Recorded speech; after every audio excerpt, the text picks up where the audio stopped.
그러면 왜 뭐 살해를 했어요? 죽일 이유는 없잖아요. 뭐 말을 안 들어서? 그러게 말입니다. 변명이겠지만. 김일곤이 첫 번째 납치한 여성은 도망을 가서 미수에 끝났잖아요.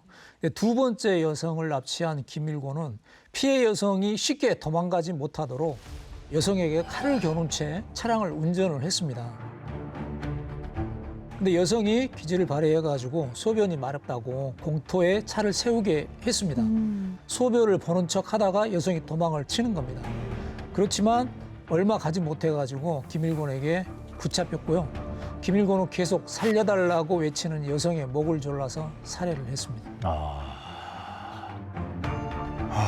얼마나 무서웠을까 진짜. 도울 사람도 없고 너무 무서웠을 것 같아요. 그거 생각해보면. 일반적인 살인 사건 같은 경우면 사람을 살해하고 나서는 두려움, 공포심, 또 죄책감 이런 것들 때문에 이 사건으로부터 도망가거나 증거인멸하거나 여기에 골몰하게 되거든요. 근데 김일곤은 그게 아니라 더 잔인한 행동을 하기로 합니다. 어떤 행동이냐면 피해 여성의 시신을 훼손하기로 결정을 해요. 네, 그래서 당시에는요, 제가 뭐 현장에 투입이 돼서도 시신도 확인을 했었지만 그 정도가 보면 굉장히 잔혹했지 체계적이지는 않았어요. 그러니까 뭐 이 혀도 굉장히 훼손이 많이 돼 있었거든요.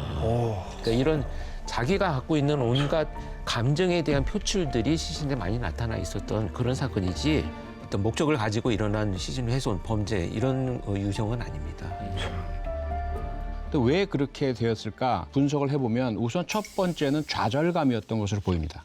원래 목표로 삼았던 차량 운전자, 결국 자신의 목적 달성을 못했잖아요. 겁이 나서 돌아오고 주저했고 그 좌절감이 첫 번째고요. 두 번째는 김일곤이 살아가면서 여성들에 대해서 좀 컴플렉스를 가지고 있었던 것 같아요. 자기가 좀 약하고 왜소하고 그다음에 일정 이제 직업을 수행하다가 해당되는 고객들 중에 자신한테 불이익을 주고 무시했던 여성들이 있었던 것 같아요. 그래서 여성에 대한 혐오 심리를 좀 가지고 있었습니다, 김일곤이. 그래서 이런 부분들을 모두 자신의 어떤 그 분풀이 형태로 여성 시신을 훼손하겠다라고 결심을 하고요. 그리고 아주 잔혹하게 시신을 훼손하게 됩니다. 그런데 그런 혐오성 범죄들로 이제 뭐 이 사건 전체를 유형화시키기는 어렵습니다만 굉장히 비열한 지점들이 있었어요. 예를 들면 이제 제가 경찰청에서 팀장을 하고 있으면서 서울경찰청 프로파일러 팀이 이제 저와 같이 투입이 됐었는데 거기 여성 프로파일러들이 많이 있습니다. 그래서 밖에서 제가 모니터링을 하고 있는 걸 보니까 굉장히 무시해요. 여자를. 그러니까 여성도 그렇고 자기보다 나이가 어리면 남자 형사들도 굉장히 막 무시하고 하대하는 이런 모습들이 있어요. 반말을 한다든지 이런 모습들이 보여서 애초에 제가 말을 그냥 놓아버렸어요. 네가 나이가 어리니까 내가 지금부터 너한테 반말을 할 거야. 이렇게 시작을 했는데 그 권위에 대해서는 아주 온순한 모습이 나타나기 시작을 했습니다. 세게 나가면 그렇죠.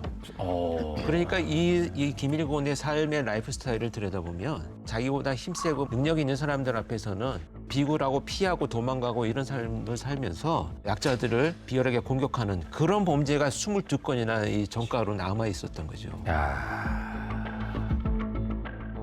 그래서 성장기에 어떤 사회화되는 과정이 거의 없었다. 오직 그 자기중심적인 사고, 자기를 기준으로 세상을 바라보는 삶이 끝없이 이어지다 보니까 조금이라도 자신한테 피해를 주는 사람이 있다면 못 참는다. 이런 왜곡된 사고방식을 갖게 되는 거죠. 지금까지 뭐 히든아이에 나왔던 그런 패턴들이랑은 좀 많이 달랐나 봐요. 네.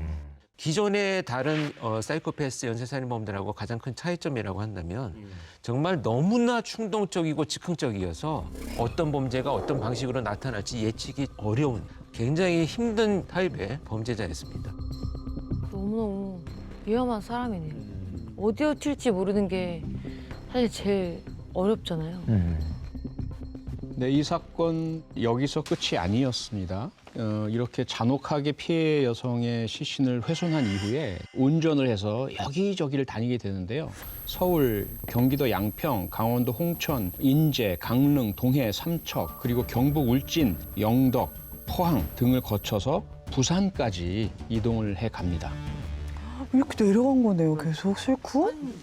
도대체 왜 부산까지 갔느냐라고 했더니 김일곤의 주장은 이 피해 여성의 면허증상의 주소지가 경남 지역으로 되어 있더랍니다. 그래서 비록 자신이 살해하긴 했지만 이 피해 여성을 고향에 가장 가까운 곳에 가서 묻어주는 것이 도리다라는 판단이 들어서 부산까지 내려갔다라고 주장을 했습니다. 뭔가 무서운 감정도 들어서 그런 건가요? 무슨 말 같지도 않은 소리를 그제 가서 그렇게 훼손까지 해놓고서는. 그냥 개소리예요, 개소리. 그냥 어린 아이들이 뭐 걸렸을 때 그냥 거짓말 그 아이들 수준에서 거짓말을 하잖아요.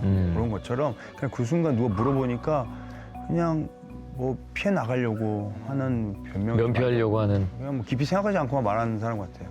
그렇습니다. 부산에서 차량 검문 검색하는 것을 본 김일곤은 발각될 것이 두려워가지고 다른 차량의 번호판을 절취를 했습니다. 그렇게 해서 그 번호판을 자기 차량에다 달고 서울로 오게 된 겁니다. 그리고 납치 이틀 후인 9월 11일 뺑소니 사고를 냈고 이 모든 것을 덮기 위해서 서울 빌라에 주차한 다음에 차에 불을 지른 겁니다. 저렇게 불을 지르고 나서 그 인근에 큰 백화점이 하나 있어요. 거기에 가가지고 도망가서 옷을 다 새로 사서 갈아입고 또 신발도 바꿔 신고 도주 행각을 이어가는데 너무 위험한 범죄자다 보니까 빨리 공개 수배를 해서 막아야 되긴 하는데 너무 패턴도 없이 충동적이니까 오히려 공개 수배가 또 누군가를 공격하게 되는 자극제가 되지 않을까 이 기로에 섰는데 저는 어쨌든 간 현장 실무자의 판단으로서는 이 범죄자 같은 경우 충동성이 너무 높아서 최소한 2, 3일을 숨어서 그냥 있을 정도는 아니다. 이 정도 되면 분명히 어떤 사람들하고 시시비비라도 되어가지고 공개가 될 수 있는데 그때 그냥 내보내면 안 되니까 모든 경찰한테 전파를 하고 공개 수배를 해야 된다라고 했습니다. 결국은 현상금까지 걸리면서 공개 수배가 되어서 3일 만에 9월 17일 흉기 난동이 일어났다는 신고가 들어옵니다. 흉기난동? 당시 상황을 한번 보시죠. 보고 나서 제가 설명을 더 드리겠습니다. 잡으려고 하니까 흉기를 쓴 건가? 흉기난동?